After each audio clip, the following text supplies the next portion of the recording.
Avez-vous déjà réfléchi à qui était réellement Jésus avant d'apparaître comme un bébé à Bethléem? Est-ce que son existence a vraiment commencé à ce moment précis, ou y a-t-il une profondeur cachée à son identité qui passe souvent inaperçue?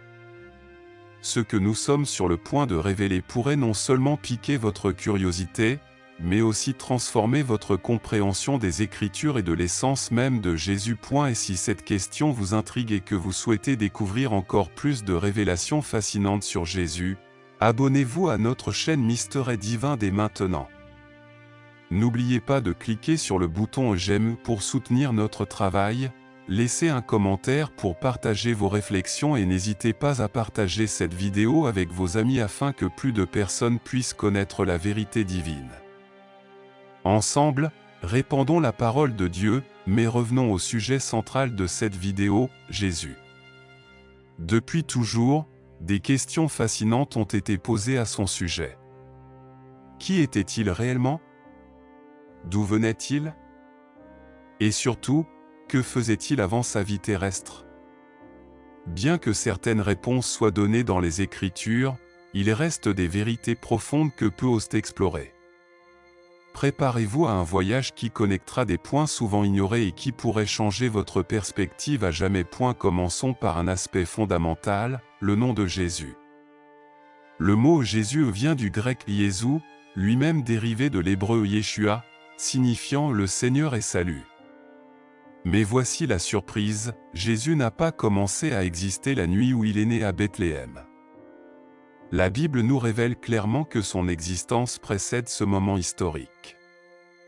Alors, si Jésus était déjà là avant sa naissance, comment l'appelait-on avant son incarnation? Préparez-vous, car nous ne parlons pas seulement d'un nom, mais de 3 titres distincts qui révèlent des vérités étonnantes. Si vous restez avec nous jusqu'à la fin, nous expliquerons même ce que Jésus faisait avant de devenir cet homme que nous connaissons. Dans l'évangile de Jean, dès le début, nous trouvons une déclaration qui change tout. Au commencement était la parole, et la parole était avec Dieu, et la parole était Dieu. Ce terme parole se réfère directement à Jésus. Mais pourquoi ce nom spécifique, et non un autre? La réponse est fascinante. Dans l'Antiquité, les noms n'étaient pas de simples étiquettes sociales, ils avaient des significations profondes qui reflétaient l'identité et le destin des individus.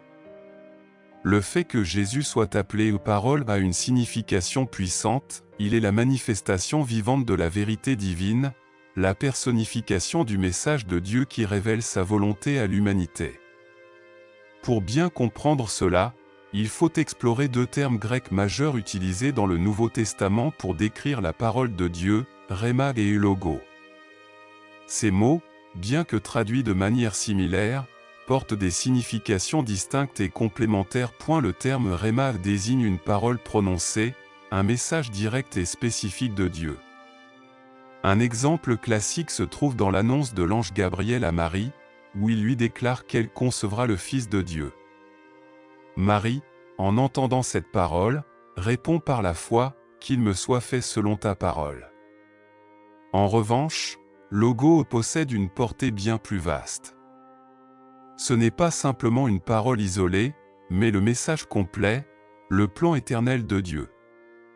C'est ce terme que Jean utilise lorsqu'il écrit « Au commencement était le Logo, et le Logo était avec Dieu, et le Logo était Dieu ». Ici, Jean nous livre une vérité bouleversante, ce Logo, ce message divin éternel, n'est pas resté une idée abstraite ou un concept lointain.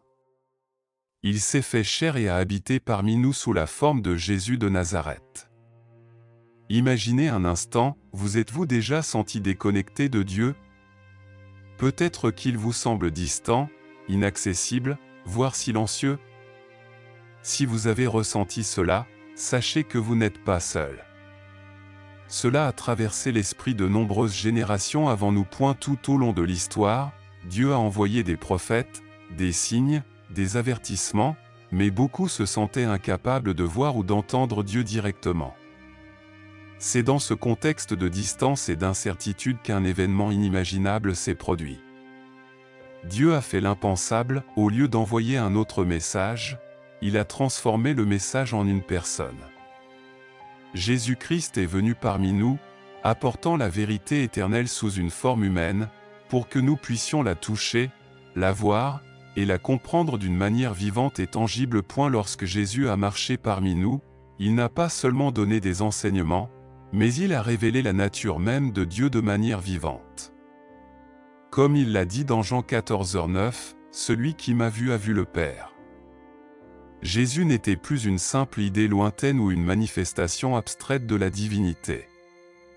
Il était Dieu en personne, parmi nous, en chair et en os. Il a touché des vies, guéri les malades, accueilli les rejetés, et offert le pardon aux pécheurs. Mais cela n'était qu'une partie de son identité. Il y a encore bien plus à découvrir sur qui il est et ce qu'il a fait avant de prendre forme humaine. Rappelez-vous du passage fameux dans Exode 3h14, où Dieu, se révélant à Moïse dans le buisson ardent, déclare « Je suis celui qui suis ». C'était le moment où Dieu a révélé son nom éternel, inaltérable et divin. Avançons dans le Nouveau Testament, où Jésus fait une déclaration étonnante dans Jean 8h58, avant qu'Abraham fût, « Je suis ». Notez bien cette différence, Jésus ne dit pas « j'étais » ou « j'ai existé », mais bien « je suis », reprenant le même nom que Dieu avait utilisé pour se présenter à Moïse. Cette déclaration était bien plus qu'audacieuse, elle était révolutionnaire. Jésus affirmait qu'il n'était pas seulement un maître ou un prophète, mais le Dieu éternel lui-même. Imaginez un instant, si aujourd'hui quelqu'un disait « Je suis éternel, c'est moi qui ai créé tout ce qui existe », quelle serait votre réaction? Vous auriez sans doute du mal à le croire, peut-être même à le considérer comme fou. Et pourtant, c'est exactement la réaction des pharisiens.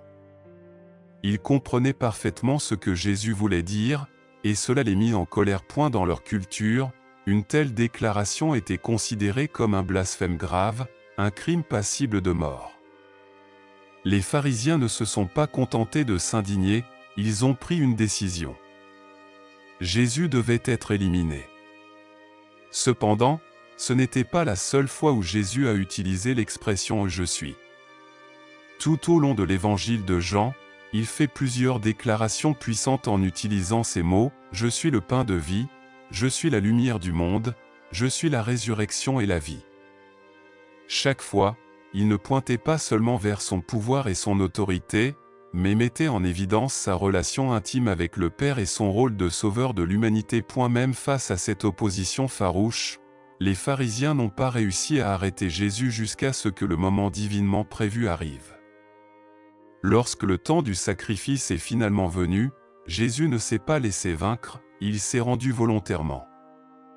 Cet acte suprême démontrait non seulement son amour infini pour l'humanité, mais aussi l'accomplissement du plan de rédemption de Dieu. Toutefois, ces déclarations de « Je suis » ne racontent qu'une partie de l'histoire de Jésus. Et si nous retournons à l'Ancien Testament, nous trouvons plusieurs apparitions mystérieuses d'une figure connue sous le nom de l'ange du Seigneur. Ce qui est fascinant à propos de cette figure, c'est qu'il ne se comporte pas comme un ange ordinaire. Il parle avec l'autorité de Dieu, agit avec la puissance de Dieu, et à certains moments, il est même adoré comme Dieu. Cela soulève une question captivante, serait-il possible que Jésus ait déjà été présent dans l'histoire bien avant sa naissance physique? Réfléchissez à l'histoire de Jacob, qui a lutté avec Dieu et, à la fin, a reçu le nom d'Israël. Ou encore à l'incroyable expérience de Shadrach, Meshach et Abednego dans la fournaise ardente, où une quatrième figure, décrite comme un fils des dieux, est apparue à leur côté et les a protégés des flammes. Ces récits suggèrent que la présence de Jésus se manifeste bien avant Bethléem, comme une figure divine intervenant à des moments cruciaux de l'histoire humaine. Cette idée est renforcée par l'une des prophéties les plus célèbres concernant le Messie, dans Isaïe 9h6, « Car un enfant nous est né, un fils nous est donné, et la domination reposera sur son épaule. On l'appellera admirable, conseiller, Dieu puissant, Père éternel, Prince de la paix. » Ces titres ne sont pas de simples étiquettes poétiques, ils révèlent la nature éternelle de Jésus. Il n'a pas été créé, il a toujours existé et existera éternellement. mais la plus grande révélation de toutes pourrait bien être celle enregistrée dans Jean 17, où nous trouvons l'une des prières les plus profondes jamais prononcées par Jésus. Ce chapitre nous permet de contempler le cœur de Jésus alors qu'il communique avec le Père, peu avant sa crucifixion. Dans cette prière, il prie non seulement pour ses disciples, mais aussi pour tous ceux qui croiront en lui. Cette prière révèle clairement que Jésus, le « Je suis », est venu dans le monde avec une mission divine, révéler l'amour de Dieu de manière pleine et offrir le salut à l'humanité. Bien que la Bible enregistre diverses prières puissantes, comme celle de Salomon lors de la consécration du Temple, les intercessions d'Abraham pour Sodome et Gomorrhe, ou les dialogues fervents de Moïse avec Dieu dans le désert, aucune ne se compare à la prière de Jésus dans Jean 17. Cette prière est unique non seulement par sa profondeur émotionnelle, mais aussi par la révélation de la relation éternelle et glorieuse entre Jésus et le Père, avant même la création du monde. Dès le premier verset, nous lisons « Après avoir dit ces choses, Jésus leva les yeux au ciel et dit, « Père, l'heure est venue, glorifie ton Fils afin que le Fils te glorifie toi. » À ce moment solennel, Jésus ne fait pas seulement allusion à la gloire future qu'il recevra après son sacrifice, mais mentionne également la gloire qu'il possédait déjà aux côtés du Père, avant que toute chose n'existe. Cette déclaration est profondément significative, car elle nous renvoie au commencement de tout, lorsque, comme il est écrit dans la Genèse, Dieu créa le ciel et la terre. Réfléchir à cette création nous rappelle que Dieu n'a ni commencement ni fin, il est éternel, il a toujours existé et existera toujours. Le premier verset de la Genèse nous dit, « Au commencement, Dieu créa les cieux et la terre. » Le mot utilisé pour Dieu dans ce passage est Elohim, un terme pluriel qui se réfère cependant à un seul Dieu.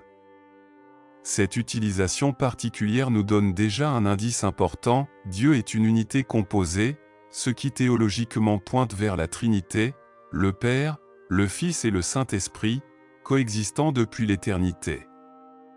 L'Évangile de Jean nous offre l'une des perspectives les plus profondes et révélatrices sur la nature de Jésus. Dans cette prière, nous voyons clairement que le désir de Jésus n'était pas seulement de remplir sa mission sur terre, mais de glorifier le Père dans tout ce qu'il faisait. Depuis sa naissance, chaque mot prononcé par Jésus, chaque miracle accompli, et même ses interactions avec les dirigeants religieux de son époque, avait pour but de révéler la gloire de Dieu au monde. Jésus était pleinement conscient de sa préexistence et savait que sa venue sur terre faisait partie d'un plan divin éternel. Il reconnaissait qu'il avait partagé la gloire avec le Père avant la création, ce qui renforce son identité divine. Il n'est pas possible de prier de cette manière avec sincérité sans être pleinement convaincu de sa divinité. Cette vérité est confirmée par le prophète Isaïe dans Isaïe 42, 8, « Je suis le Seigneur, c'est mon nom, je ne donnerai pas ma gloire à un autre, ni mon honneur aux idoles. » Ce verset nous révèle quelque chose de puissant. Si Dieu ne partage pas sa gloire avec quiconque, mais Jésus affirme avoir partagé cette même gloire avec le Père avant la création du monde, cela ne peut signifier qu'une seule chose, Jésus et le Père sont un. Ils partagent la même nature divine, sont éternels et coexistent depuis le commencement. C'est l'une des déclarations les plus puissantes de la Bible sur la divinité de Jésus. Tout au long de l'Évangile de Jean, la gloire de Jésus est un thème central. Ses enseignements percutants, ses miracles extraordinaires, et même ses confrontations avec les autorités religieuses révèlent continuellement son identité divine. Mais curieusement, le sommet de sa glorification n'a pas eu lieu lors de ces miracles spectaculaires, comme la transformation de l'eau en vin ou la résurrection de Lazare. Le point culminant de sa gloire s'est manifesté au moment de son sacrifice suprême sur la croix. Dans cet acte suprême, Jésus n'a pas seulement accompli la mission qui lui avait été confiée, mais il a aussi révélé, de manière définitive, son amour et son obéissance envers le Père. C'est sur la croix qu'il a dévoilé toute la plénitude de sa nature divine et l'étendue du plan de salut. Après sa résurrection, lorsqu'il est monté au ciel, Jésus a demandé au Père d'être restauré à la gloire qu'il partageait avec lui avant le commencement de toutes choses. Cette supplication est l'une des plus grandes déclarations de son éternité et de sa divinité, montrant clairement que son passage sur terre n'était pas un événement isolé, mais une partie d'un plan divin grandiose et éternel. Dans son évangile, Jean a été extrêmement minutieux en enregistrant chaque détail qui met en évidence la gloire de Jésus, en particulier dans la prière qu'il rapporte au chapitre 17. Ce moment crucial survient juste avant la séquence d'événements qui conduira à la crucifixion, en commençant par la trahison que Jésus savait déjà imminente. En parlant d'être glorifié, Jésus pointe vers le but central de sa mission sur terre, mourir et ressusciter pour assumer le rôle de substitut expiatoire pour l'humanité. En accomplissant cela, il ne glorifie pas seulement le Père, en accomplissant pleinement la volonté divine, mais il est également glorifié par le Père dans une parfaite réciprocité de gloire et d'amour. Cette interaction divine révèle un principe profond: les chrétiens sont appelés à refléter cette gloire de Dieu dans tous les aspects de leur vie, que ce soit dans la pensée, la parole ou l'action. Cependant, la prière de Jésus ne se limite pas à demander sa propre glorification. Il intercède également pour ceux qui croiront en lui, désireux de partager cette gloire éternelle avec tous ses disciples. Dans Jean 17h24, Jésus déclare: « Père, je veux que ceux que tu m'as donnés soient avec moi où je suis, et qu'ils voient ma gloire, la gloire que tu m'as donnée parce que tu m'as aimé avant la création du monde. » Cette supplication révèle le désir profond de Jésus que tous ceux qui croient en lui puissent expérimenter une communion parfaite avec lui et avec le Père. Ce n'est pas seulement une question de salut momentané, mais un plan d'amour éternel qui précède la création du monde et s'étend à l'éternité future. Ce désir de partager la gloire avec ses disciples trouve un écho dans les visions grandioses enregistrées par Jean dans le livre de l'Apocalypse. Là, nous découvrons une image céleste de Jésus bien différente de la figure humble qu'il était lorsqu'il marchait parmi les hommes. Dans Apocalypse 1, 13-16, Jean décrit une vision: « Je me retournai pour voir qui me parlait, et en me retournant, je vis 7 chandeliers d'or, et au milieu des chandeliers quelqu'un semblable à un fils d'homme, vêtu d'une tunique qui descendait jusqu'aux pieds, et portant une ceinture d'or autour de la poitrine. » Cette vision présente un Jésus glorifié, majestueux, bien loin de l'image d'un homme ordinaire que beaucoup connaissaient durant son ministère terrestre. La voix que Jean entend décrit le Christ comme ayant l'autorité de celui qui est l'alpha et l'oméga, le commencement et la fin de toutes choses. Ce titre, exclusif à Yahvé, est ici attribué directement à Jésus, confirmant ainsi sa divinité éternelle. Il ne s'agit pas seulement d'un grand prophète ou d'un leader spirituel, Jésus est le Seigneur de tout, l'Éternel qui gouverne sur la création. Le symbolisme contenu dans la vision de Jean nous offre une compréhension encore plus profonde de qui est Jésus. La longue tunique et la ceinture d'or autour de sa poitrine rappellent l'image d'un grand prêtre dans la tradition juive. Les prêtres étaient les intermédiaires entre Dieu et le peuple, offrant des sacrifices pour les péchés. En étant vu avec ses vêtements, Jésus est révélé comme le grand prêtre parfait, celui qui ne se contente pas d'offrir un sacrifice, mais qui devient lui-même le sacrifice suprême pour les péchés de l'humanité. Cependant, ce n'est pas la seule facette de Jésus que cette vision dévoile. Jésus est aussi le roi éternel, celui qui gouverne avec justice et miséricorde. La combinaison des vêtements sacerdotaux et des symboles de royauté souligne sa double fonction. Il est à la fois le médiateur parfait et le souverain absolu. Cette vision puissante de Jésus nous rappelle que sa mission sur terre ne se limitait pas à enseigner, guérir et accomplir des miracles. Son objectif ultime a toujours été de remplir le plan éternel de rédemption, de glorifier le Père, et, en même temps, d'être glorifié comme le Seigneur éternel. En s'offrant comme sacrifice sur la croix, Jésus n'a pas seulement révélé sa nature divine, il a aussi ouvert le chemin pour que tous ceux qui croient en lui puissent un jour contempler sa gloire pleinement et participer à cette communion éternelle avec Dieu. Jean, en décrivant la figure glorifiée de Jésus, nous présente des détails qui dépassent toute apparence humaine ordinaire. Il parle d'une tête et de cheveux blancs comme la laine la plus pure, d'un visage qui brille comme des flammes de feu, de pieds éclatants comme du bronze poli, et d'une voix qui résonne comme le tonnerre de nombreuses eaux. Cette description puissante transmet l'idée d'une majesté divine inégalée.